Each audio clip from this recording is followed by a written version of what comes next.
I am joined this evening by head women's soccer coach Deb Biche for the NAC weekly video series. And first question for you, Deb. What growth have you seen in the women's soccer program since you took over in the 2011 season?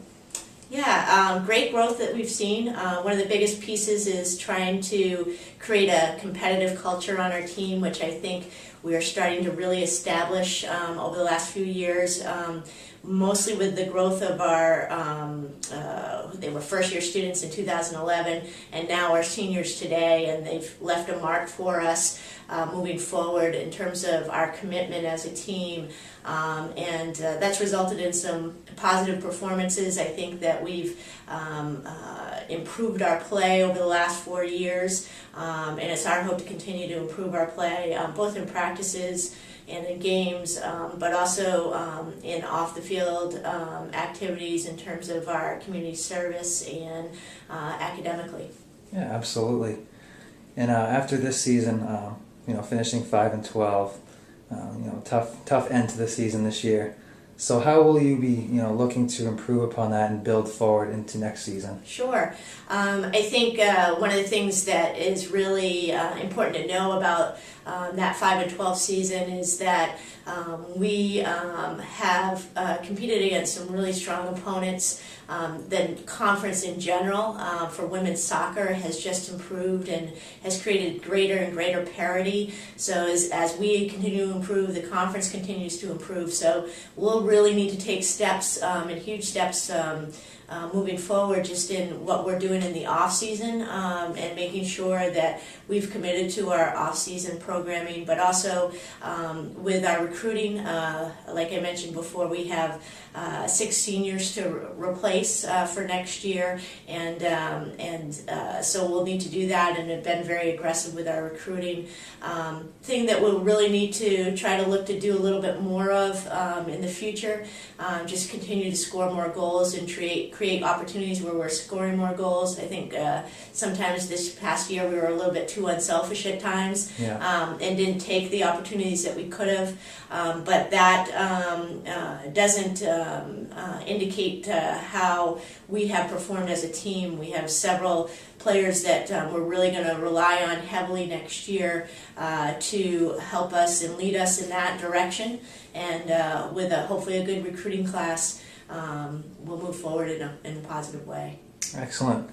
And now, in regards to losing your 6 seniors that you have this year to graduation, what do you think will be the key to replacing not only their play on the field, but their leadership in the locker room as well? Yeah, it's been a great 4 years with them, and I think the key is if they've passed it down. If they've passed their leadership model down to some of the players that will be returning next year, and that's kind of what we try to develop, is where our senior leadership passes down their leadership model and gives the next class coming through that opportunity to grow from what they were able to leave as their own legacy and their stamp, and allow the new student athletes coming in as well to just really focus on that piece of it. Certainly they're going to be missed on the field. We're losing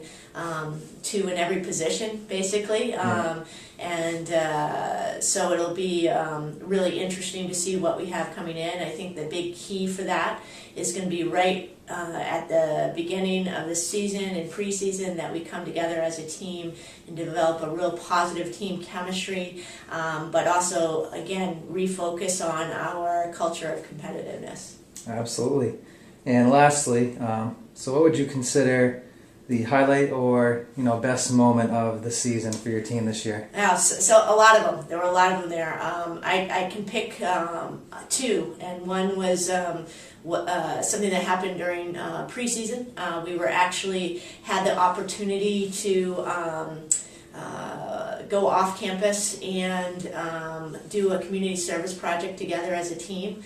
We went over to the homeless shelter in Waterville with some of the resident assistant staffs here, and that for me was a real highlight, to just see the team come together and working towards a cause that is really important in the community, and just embracing it. A few of them just said, geez, I feel like we could do more, and just how great an opportunity that was, and to just take the time out of their preseason to do that. That was just really a highlight for me personally, because of that component of it. On the playing field, I think one of the really fun games that we had, we came from behind against a really tough Presque Isle team. We were, I think, tied up we were down 1-0. At half, we tied it up with probably about 15 minutes to go, and then scored in overtime to win the game. It was probably one of the few come from behind wins that we had this year. So we faced adversity and were able to overcome that. So, in my mind, those were probably the two highlights for our team. Okay, great. Well, thank you very much, Deb, for joining us today. Thank you.